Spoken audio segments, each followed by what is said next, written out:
दोस्तों, हम ये सोचते हैं कि WWE के खिलाड़ियों को हजारों डॉलर मिलते हैं और वो ऐशो आराम की जिंदगी जीते होंगे। हाँ, ये बात सच है, पर WWE में पहुंचना इतना आसान नहीं है। यहाँ तक पहुंचने में कई खिलाड़ियों को कठिनाइयों का सामना करना पड़ा, जिनमें से कोई खिलाड़ी पहले जिम के वॉशरूम को साफ किया करता था तो कोई तोड़ता था पत्थर। इतना ही नहीं, हम आपको एक ऐसे रेसलर के बारे में भी बताएंगे जो अपनी तंगहाली से तंग आकर रेस्टोरों में चोरी किया करता था। आज के हमारी इस वीडियो में हम ऐसे खिलाड़ियों की बात करेंगे जो कि पहले बहुत ही गरीब हुआ करते थे, लेकिन उनकी मेहनत और संघर्ष के बलबूते पर वो आज WWE के चैंपियन बन चुके हैं। द रॉक एक बहुत ही मशहूर एक्टर और रेसलर हैं, लेकिन आपको जानकर हैरानी होगी, द रॉक कभी रेसलर बनना नहीं चाहते थे। वो एक फुटबॉलर बनना चाहते थे। वो एक मिडिल क्लास फैमिली में पैदा हुए थे।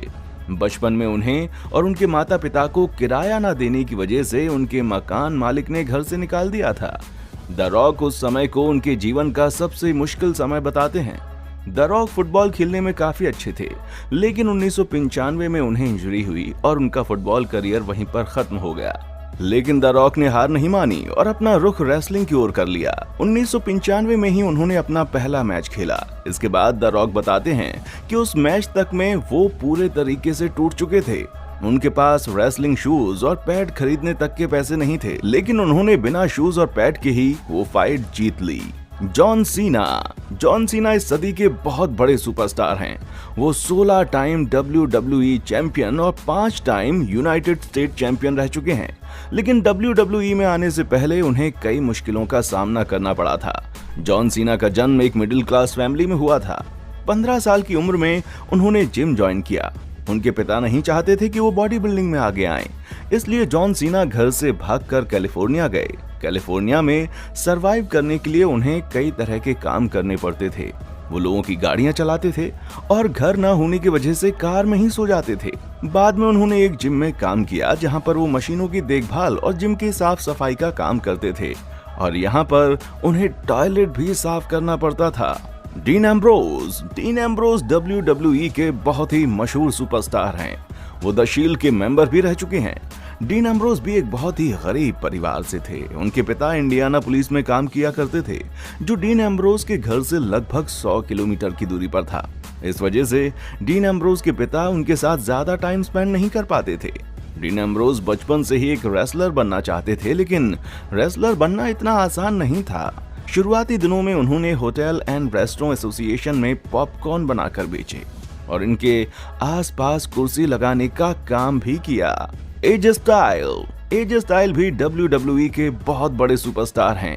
ये 2 बार WWE चैंपियन और 2 बार यूनाइटेड स्टेट्स चैंपियन भी बन चुके हैं।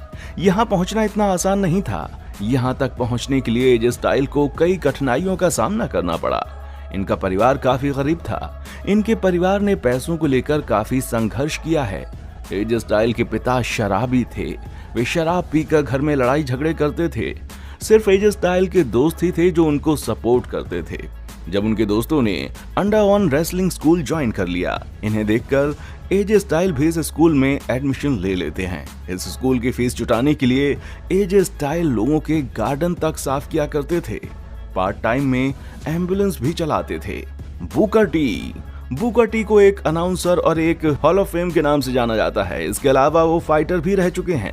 WWE में आने से पहले बुकर टी की जिंदगी काफी संघर्ष में गुजरी है। इनके 8 भाई बहन हैं और इनमें ये सबसे छोटे थे। बचपन में ही इनके माता पिता की मौत हो गई। हाई स्कूल करने के बाद उन्होंने काफी नौकरियां की। वेंडिंग नाम की रेस्टोरेंट में वेटर के तौर पर सालों तक काम किया। 2.5 साल तक काम करने के बाद बुकर टी तथा उनके 3 साथियों ने इस बेस्ट रेस्टोरेंट में चोरी करने का प्लान बनाया, लेकिन वो उस प्लान में कामयाब नहीं हो सके। पुलिस ने उन्हें और उनके साथियों को पकड़ लिया और इन्हें 5 साल की सजा हुई। जेल से छूटने के बाद उनके एक दोस्त ने इन्हें रेसलिंग के बारे में बताया। तो दोस्तों, अगर आपको वीडियो पसंद आई है तो वीडियो को लाइक करें, चैनल को सब्सक्राइब भी करें। ओके, अभी दीजिए इजाजत। देखने के लिए शुक्रिया।